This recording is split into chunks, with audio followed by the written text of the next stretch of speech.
Bon, maintenant, on va continuer donc nos notions d'électricité. Mais le problème, ça a un fort aspect.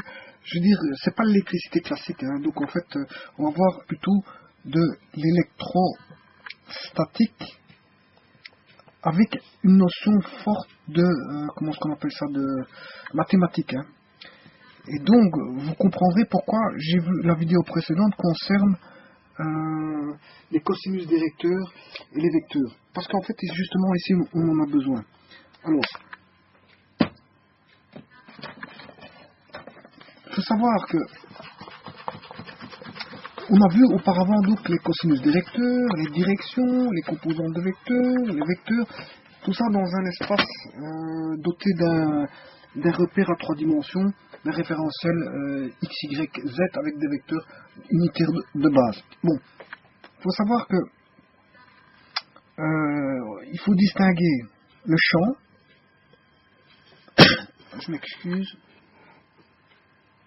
le champ du potentiel. Bon, un champ électrique, c'est un vecteur, c'est une notion vectorielle.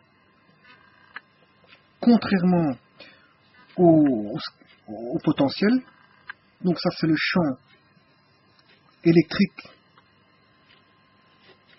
ou champ électrostatique, alors que ça c'est le potentiel électrique ou le potentiel tout court, potentiel électrique. Voilà. Donc il faut savoir que le champ électrique, c'est une grandeur vectorielle. Vectorielle dans le sens où on avait vu qu'un vecteur possède 3 grandeurs. Une direction, un sens et une intensité. Donc ici, effectivement, on va parler de direction.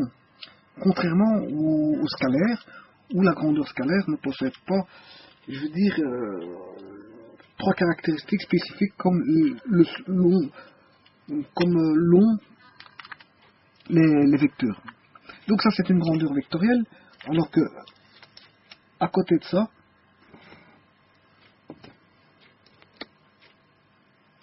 on a une grandeur ici scalaire. Bon, mais ici, c'est plus facile de calculer des scalaires que de calculer des vecteurs, hein, parce que les vecteurs, comme on a vu dans la vidéo concernant, je veux dire, les paramètres directeurs et les cosinus directeurs, ça fait référence à, je veux dire, à des calculs de composantes, contrairement aux scalaires. Ici, étant donné qu'il y a des directions, un vecteur qui a une direction, V. Ici, un scalaire qui vaut, par exemple, 3. 3, eh bien, s'il y a un autre scalaire qui vaut 2, ben, pour faire la somme, c'est facile, il suffit de faire 3 plus 2 égale 5. Voilà. Donc, il suffit de faire la somme directe. Contrairement aux directions, en direction, il y a des angles. Faire un vecteur V1 plus un vecteur V2, ben, on ne somme pas les normes directement, non. Parce qu'en fait, il y a des angles. Il y a des angles qui interviennent par rapport à une référence bien précise. Donc ici, j'ai l'angle alpha 1, et là j'ai l'angle alpha 2. Ben, on ne fera pas le vecteur V1 plus V2 comme on le fait, je veux dire, parce que si je fais V1 plus V2, si je fais V1 plus V2, ça va donner ceci. Et la grandeur, ce sera le V total. Voilà. Et là, on remarque qu'on a affaire à un triangle, et donc la formule du héron qui devrait intervenir pour calculer les angles d'un triangle quelconque. Contrairement ici, il suffit de faire 3 plus 2.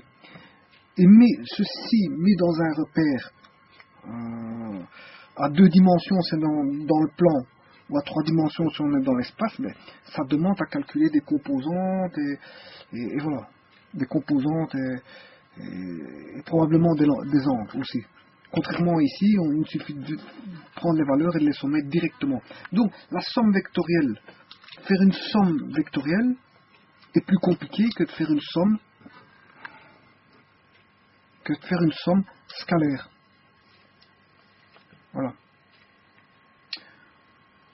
Donc, ouais, mais, donc ça c'est la difficulté. Donc, faudra-t-il, quand on fait des calculs de champ et de potentiel, faudra-t-il calculer d'abord le champ d'abord et puis le potentiel après, ou calculer le potentiel qui est plus facile à calculer et revenir par une manière bien précise qu'on pourrait voir à calculer le champ.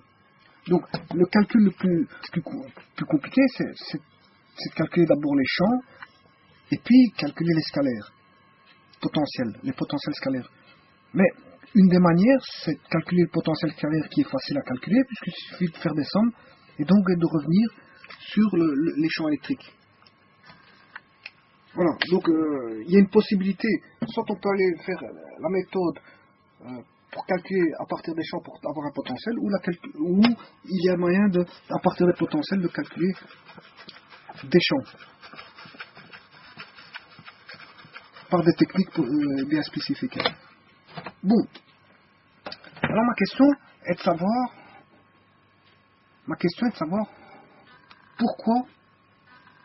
pourquoi le champ est-il vectoriel et pourquoi le potentiel est-il scalaire. C'est simple à savoir, c'est tout simplement que le champ électrique, ben, c'est lié à la notion de force électrostatique. Bon, les types de... C'est quoi une force? Tout d'abord, une force, c'est toute nature, toute cause capable de provoquer donc une déformation, ou maintenir un état d'équilibre, ou provoquer, je veux dire, un mouvement. C'est ça une force. Voilà. Donc, par exemple, si je prends une éponge, que je l'écrase, ben, j'ai créé une déformation de l'éponge. Donc là, j'ai fait subir des forces, je veux dire, à l'éponge.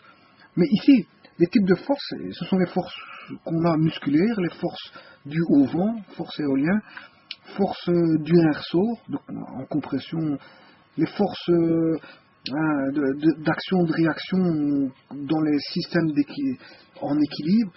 Enfin, des forces, il y a de nombreuses natures de types de forces. Et ici, justement, on a affaire à des forces électriques, fatalement, dues à des charges Q. Voilà. Donc, la notion vectorielle de champ électrique est due à la présence de forces électrostatiques ou de forces de nature électrique dues à des charges préexistantes dans l'environnement, dans l'espace. Maintenant, ici, le potentiel. Comment ça se fait que le champ est un vectoriel? C'est parce qu'en fait, il vient de force. C'est une grande notion vectorielle déjà à la base, puisqu'elle provient de force électrostatique. Alors pourquoi le potentiel est-il, je veux dire, un scalaire? C'est tout simplement qu'il vient, lui, à la base d'un travail. Voilà, le potentiel, c'est un travail par unité de charge. Donc fatalement, si ce sont tous des scalaires ici, notamment le travail est un scalaire, eh bien, le potentiel sera aussi un scalaire. Donc ici, on voit la nature, pourquoi le champ est de nature vectorielle et pourquoi le potentiel est de nature scalaire. Parce que le potentiel électrique provient déjà d'un travail électrique qui lui-même est déjà un scalaire à la base. Voilà.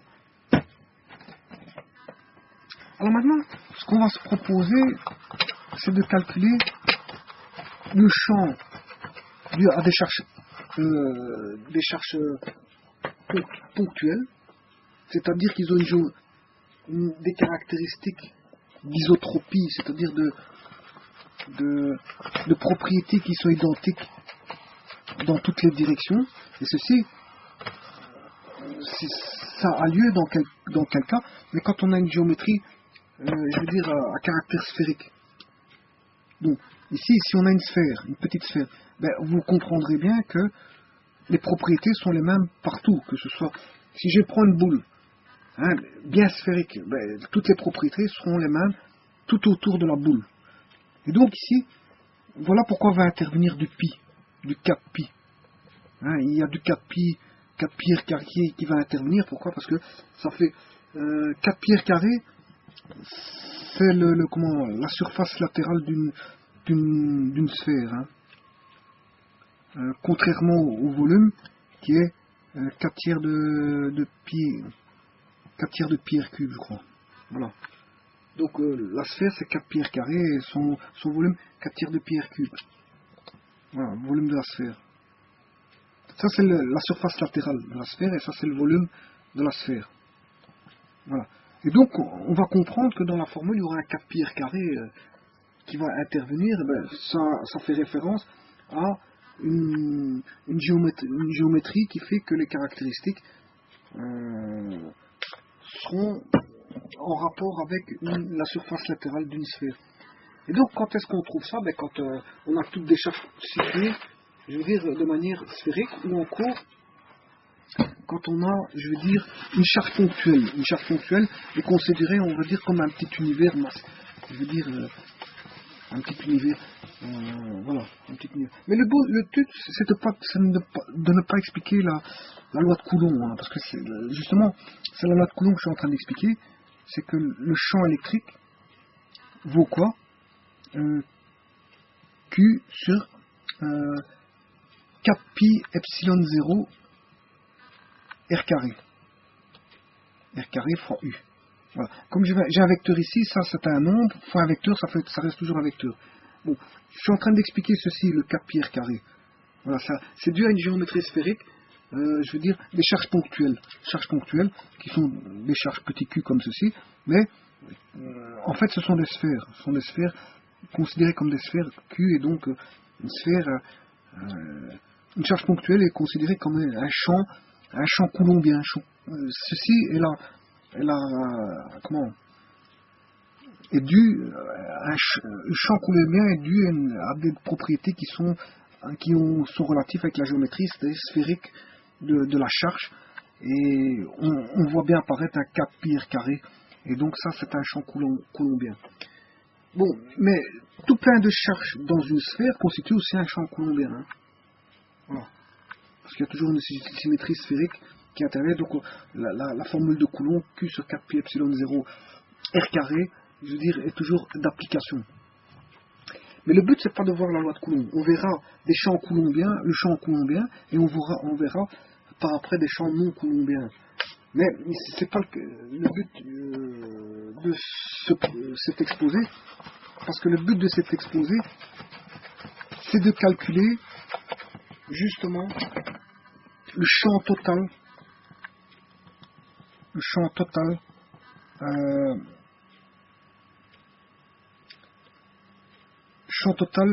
dû à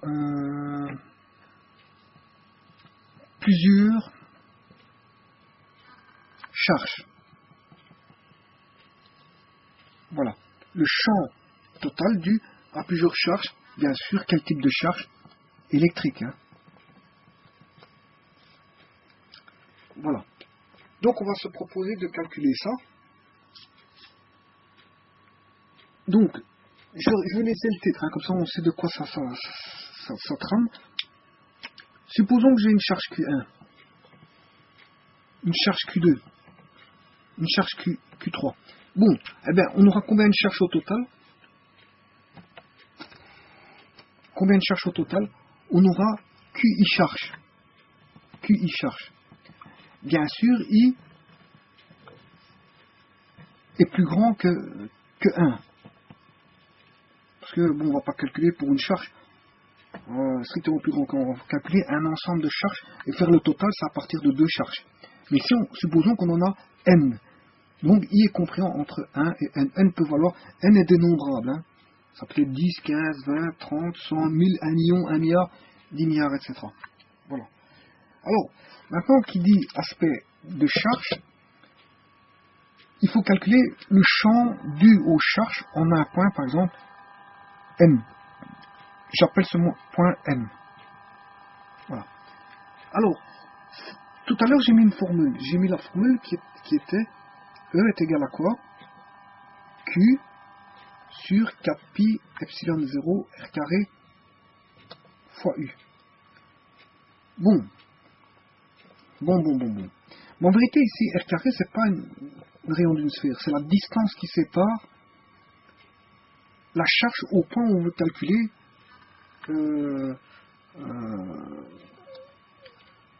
c'est la distance qui sépare la charge au point où on veut calculer le champ. Voilà. Voilà. Si je prends Q3 qui est ici, voilà. Donc ici on aura R, R1. Là on aura R2. Et là on aura R3. Ce sont les trois distances. Il faudra prendre en compte trois distances. Dans le cas de trois charges. Mais il faudra prendre combien de distances? Rn distance, R1, R2, R3, R4 jusque Rn s'il y a n charges. Bon, ici, comment va-t-on, je vais dire, passer le champ?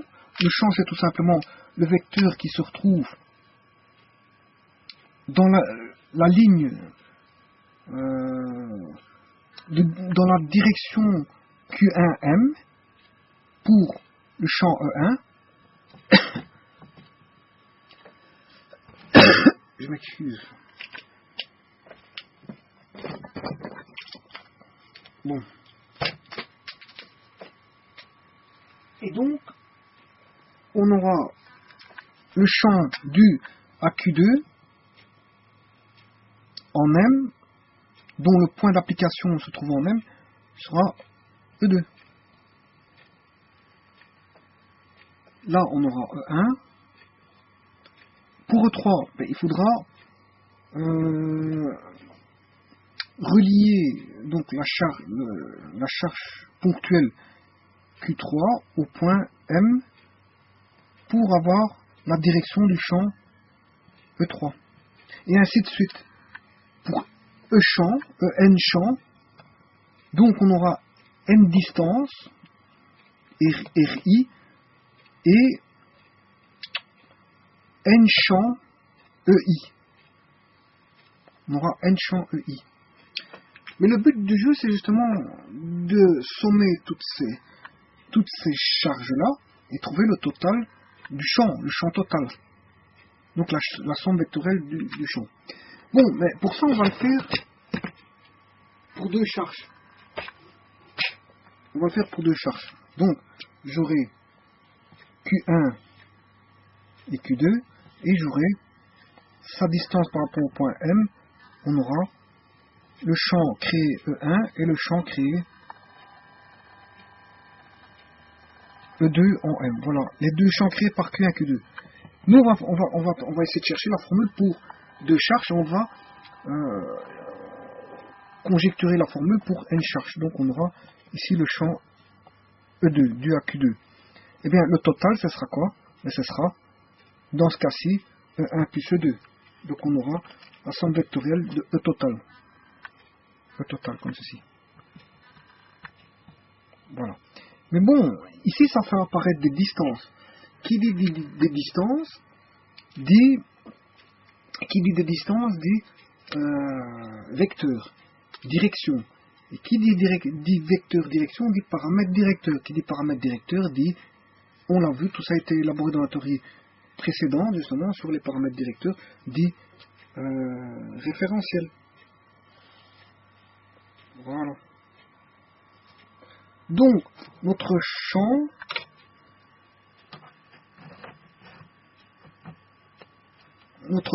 bien sûr, comme on a dit, on avait le vecteur I. Puisqu'on fait apparaître un vecteur, on a des vecteurs de base.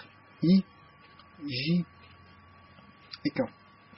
Donc I, c'est l'axe X, J, c'est l'axe Y, et K, c'est mon axe Z.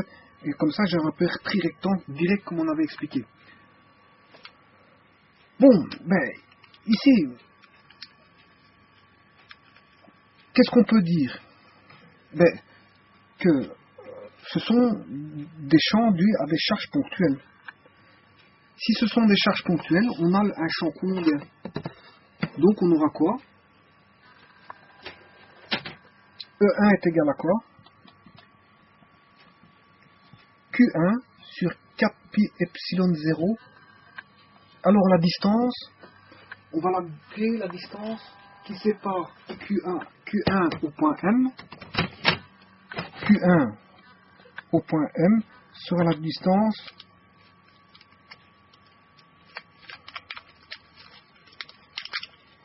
R1. Donc ici on aura la distance R1. Bon, Q2 à M sera la distance R2. Voilà. Donc on aura Q1 et 4pi epsilon 0 R1 au carré fois A. Et ici, ce qu'on va mettre, on va mettre ce qu'on appelle un vecteur, comme on l'a vu précédemment, un vecteur directeur U. Donc, le vecteur, le champ E1 aura pour vecteur directeur U1. Je ne reviens pas sur le vecteur directeur parce que je l'ai vu. Hein. Donc, bon, il faut aller voir justement, il y a toute une théorie qui a été faite sur le vecteur directeur U1. Et là, on aura le vecteur directeur U2, qui est la même direction que 2, pour rappel. Hein. Voilà. Donc, on aura Q1 égale U1, alors que E2, ce sera Q1 sur 4pi epsilon 0 R2 au carré. La distance R2 au carré séparant Q2 pardon, c'est Q2 à M. M étant le point où on calcule le champ. R2 au carré. Là, il faut le vecteur directeur U2. Voilà. Bon, vous comprendrez que le champ total vaudra quoi? Le champ total sera égal à E1 plus E2. Ce qui fait dire que c'est Q1 sur 4pi epsilon 0 R1 carré plus Q2 sur 4pi epsilon 0 R2 carré. Ici c'est U1 plus U2. Voilà que vaut le total. Voilà. Bon, maintenant, voilà. Donc ici, que vaudra le total pour n charges? Maintenant, je généralise. Bien, ce sera la somme pour i égale au moins une charge. Au moins une charge. Hein. On partira. Je peux même partir à deux charges. Hein. De 2 pour avoir bon. Parce qu'on ne fait pas une somme de. Si n vaut 1, il n'y en aura qu'un seul. Mais bon, ce sera la somme de i égale 1 jusqu'à n charges. Des qi charges pour chacune des charges Q1, Q2, Q3, Q4, Q5 que j'avais expliqué auparavant.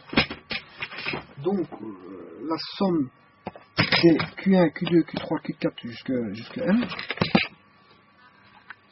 Comme c'est un champ coulombien, on a 4pi epsilon 0.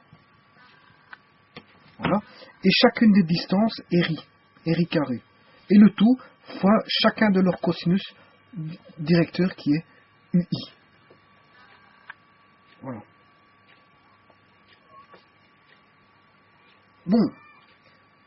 Mais UI est-ce qu'il est connu? Ben oui. On l'a vu dans le traitement des cosinus directeurs. On a vu que UI, c'est quoi? C'est le vecteur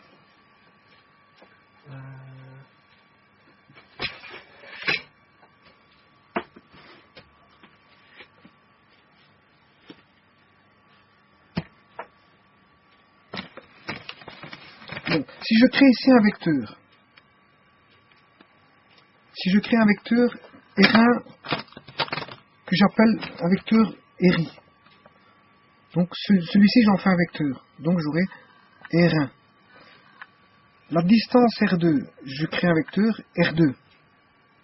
La distance R3, ici je crée un vecteur R3. Bon, ils ont chacun leur vecteur unitaire. On aura U1 ici, U2 ici, et U3 là, dans ces cas-là.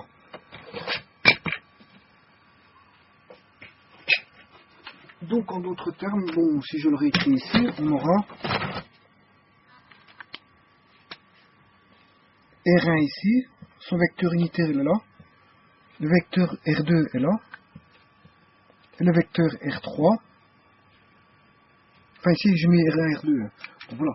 Donc ici, c'est très facile de calculer, je veux dire, parce qu'il faut aller voir la vidéo précédente concernant les, comment on appelle ça, les cosinus directeurs. UI, il vaut exactement le vecteur RI sur la norme de RI.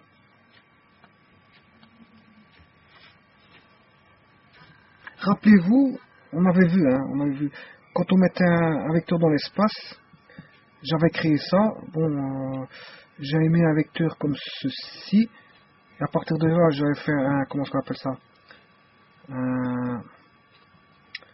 un parallélépipède rectangle, voilà. Voilà. Ici, j'avais dit, voir les, ça rappelle, parce que j'ai envie de le rappeler quand même, si je mets U ici, et ça, j'appelle ça, le vecteur là, je l'appelle, si le petit vecteur là, c'est U, et au-dessus de celui-là, j'ai V, eh bien, les cosinus directeurs, c'est U est égal à, la norme, c'est V sur la norme de V. Voilà. Et on avait vu que l'angle était le même pour U et pour V, et qu'on avait cosinus alpha est égal à U1. Cosinus bêta, qui est l'angle entre U ou V et Y. Donc on avait U2. Et cosinus gamma, c'était l'angle entre U ou V et Z. Donc, U3. Voilà. Ça, il faut aller voir les formules sur les vecteurs, les cosinus directeurs. Et donc ici, on a bien UI égale le vecteur UI sur la norme RI. Et ça nous donne le cosinus directeur. Celui-ci. Bon, maintenant, on va calculer la distance RI. Que vaut la distance? Donc ça c'est pour UI, UI on calcule de cette manière-là. Voilà, le UI qui est ici, on le calcule par les cosinus directeurs. Bon, maintenant, comment calculer le, comment on appelle ça, le RI carré ici? Le RI carré ici, comment le calcule-t-on? Ben, RI carré, c'est aussi RI, vecteur RI fois le vecteur RI. Donc, si je fais le vecteur R1, fois le vecteur R1, ben on sait bien que c'est la norme de R1, fois la norme de R1, fois le cosinus de l'angle entre R1 et R1. Or, le cosinus entre R1 et R1, ça fait 0. Le cosinus de 0, ça fait 1. Donc, il va rester R1, la norme de R1, c'est R1, la norme de R1, ça fait R1, fois 1. R1 fois R1, c'est R1 carré fois 1, ce qui fait R1 carré. Donc, un vecteur R1 fois un vecteur R1 donne R1 carré. Donc, je peux dire que R1 carré,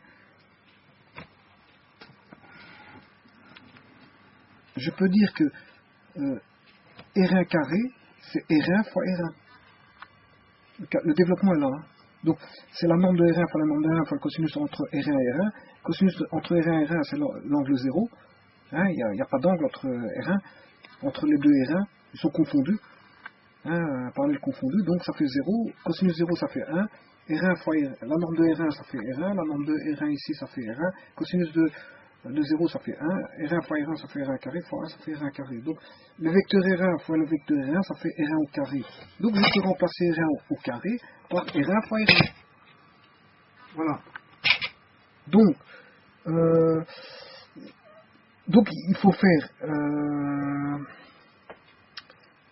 R1 fois R1. Donc, le vecteur R1, il faut le définir par rapport à quoi? Ah, par rapport au rayon vecteur.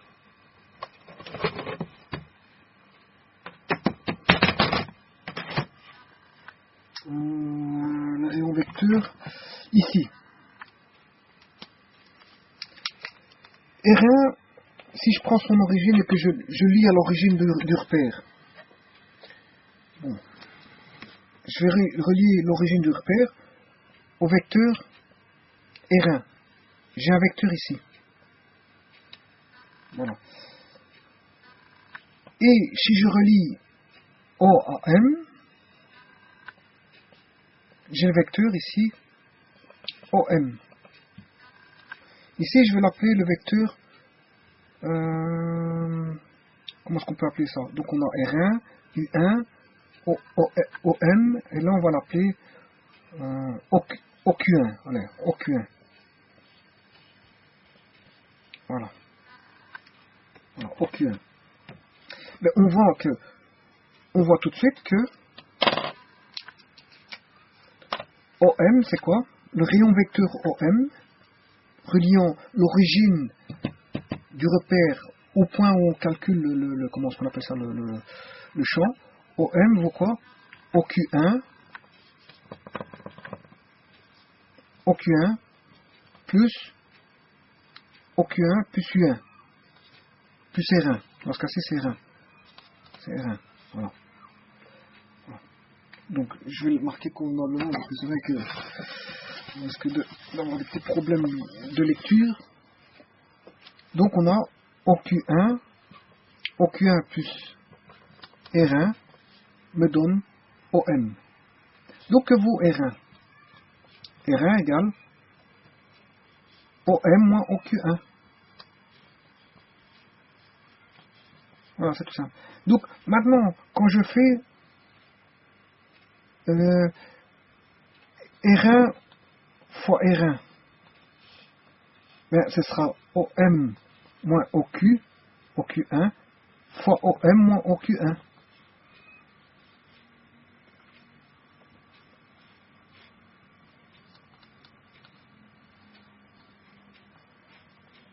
Voilà. Et voilà comment calcule-t-on, je veux dire, R1 carré. Ça, c'est R1 carré.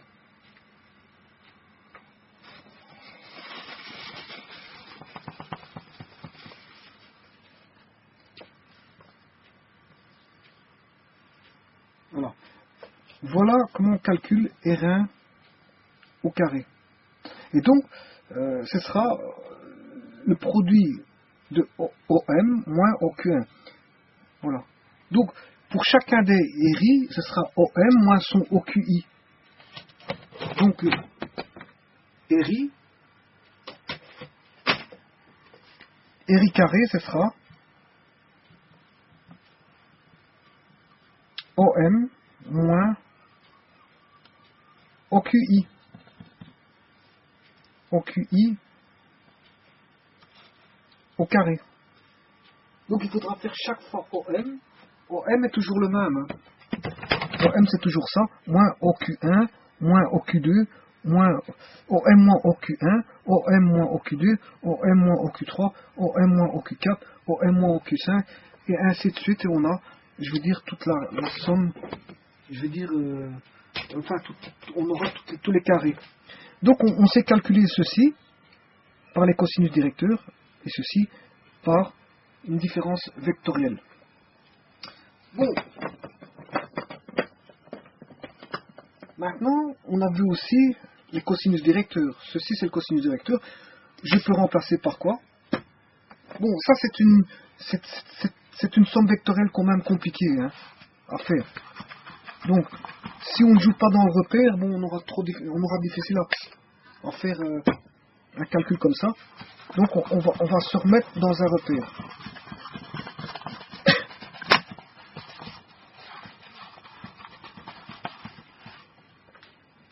Et donc, dans un repère, que vaudra la somme des champs, je m'excuse, le champ total en X,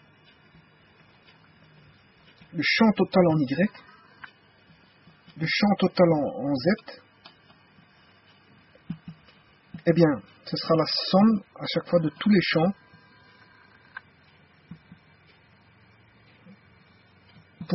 qui ont la composante en X. la somme des composantes en Y, la somme des composantes en Z. Pourquoi? Pour les I égale 1 jusqu'à N, I égale 1 jusqu'à N, I égale 1 jusqu'à N. Voilà, et ça c'est égal à quoi?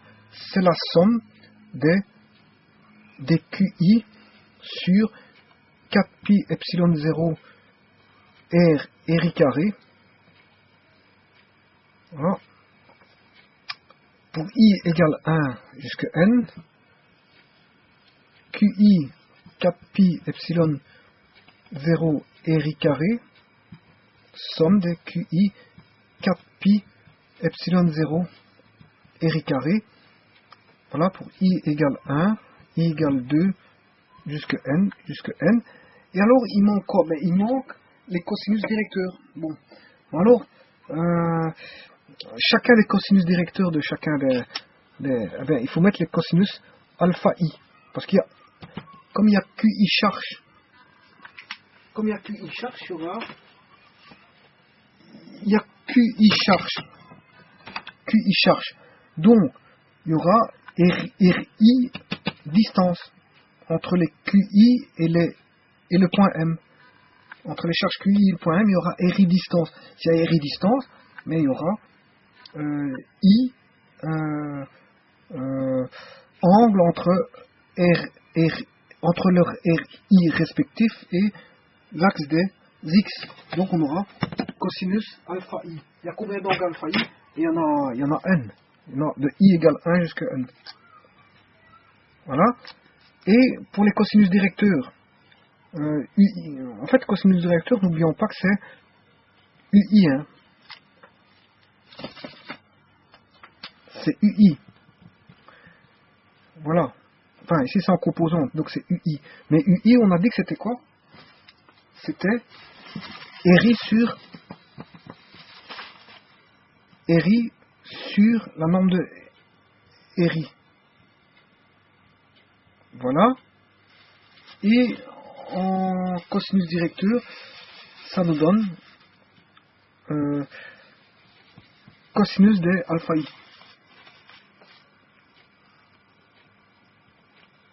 Et là, cosinus de bêta I. Mais attention qu'ici, il n'y a plus de notion vectorielle. Hein. C'est tout des scalaires, c'est normal. Pourquoi? Parce que la projection sur un axe est déjà un produit scalaire. Hein. Et comme ce sont les projections sur l'axe X, sur l'axe Y et sur l'axe Z, ce sont des projections, donc c'est pas des vecteurs. Hein. Parce que les composantes d'un vecteur, c'est déjà des projections sur les différents types d'axes. Sur les trois axes, s'il y a 3 axes.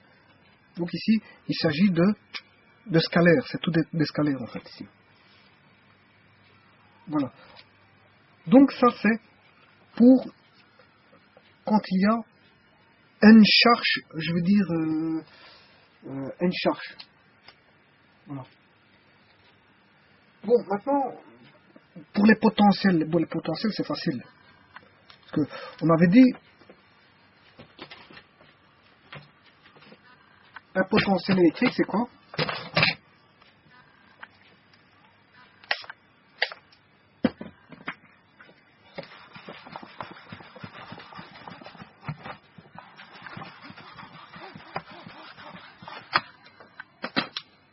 Bon. Donc on avait dit un champ, c'était un potentiel, c'était une grandeur vectorielle. Et que E est égal à quoi? F sur Q. Mais que le potentiel, c'était scalaire, c'était un travail sur une unité de charge. Voilà. Mais quelle unité du champ? Ce sont des volts par mètre. Alors qu'ici, ce sont des volts. Voilà. Donc, ça veut dire que si ce sont des volts là, et là on a des volts par mètre, c'est que ici ce sont des volts par mètre, fois des mètres. Donc ça veut dire qu'on a multiplié par une distance R. Voilà, ça veut dire que j'ai multiplié par une longueur, et cette longueur, c'est la longueur L, c'est pour le travail, c'est le travail pour aller, le travail effectué par une charge pour aller du point de départ jusqu'à M, le travail associé pour aller de là à là, c'est le potentiel V. Le travail pour aller de là à là, c'est le potentiel V. Donc vous voyez que les différents potentiels vont s'additionner. Hein. Et que le potentiel, c'est tout simplement le travail, c'est le champ fois l'unité de longueur. Et quand on... Ouais, c'est normal parce que j'ai pas envie d'expliquer tout ça maintenant, mais je le réexpliquerai dans un autre moment. Mais en fait, comme on a F sur Q fois une distance, ça fait bien une force fois une distance, ça fait bien un travail. Hein. Donc voilà, ça s'explique. C'est un travail par unité de charge. Voilà, c'est que ça explique. Bon, moi ce que je voulais dire, c'est que tout ça va se retransformer.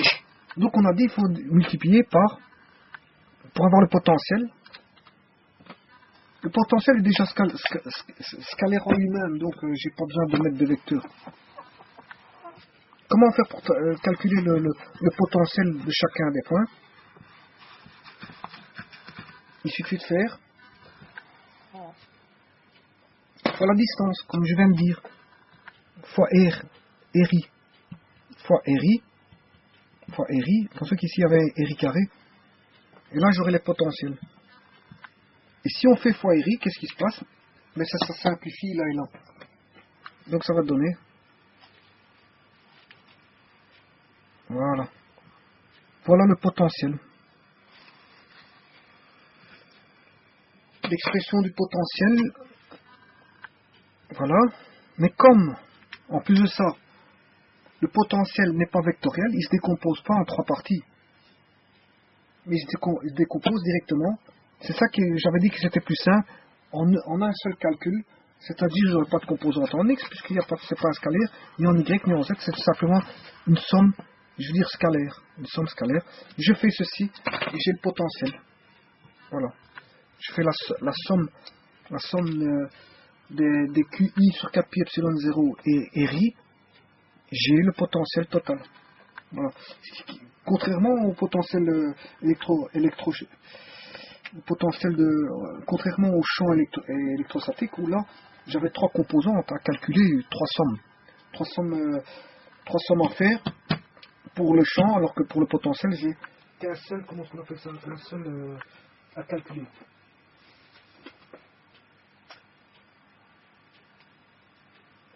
Bon, dernier élément.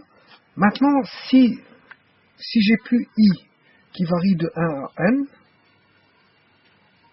de 1 jusqu'à n, si j'ai plus I variable, donc si j'ai plus un nombre de charges, je veux dire,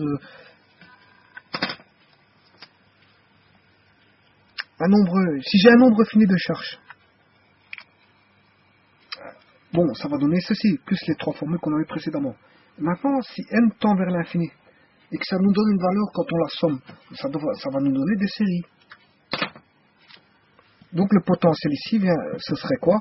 Somme pour i égale 1 jusqu'à l'infini de QI sur 4 pi epsilon 0 RI.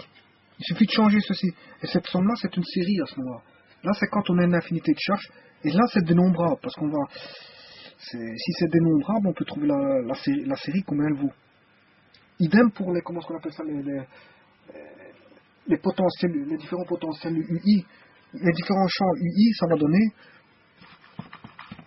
le champ total pour un nombre infini de charges, mais dont le calcul dans la série est dénombrable, c'est-à-dire qu'on trouvera une valeur, ce sera QI RI carré UI, où les UI sont les vecteurs directeurs de chacune des charges. Voilà. Je vous remercie.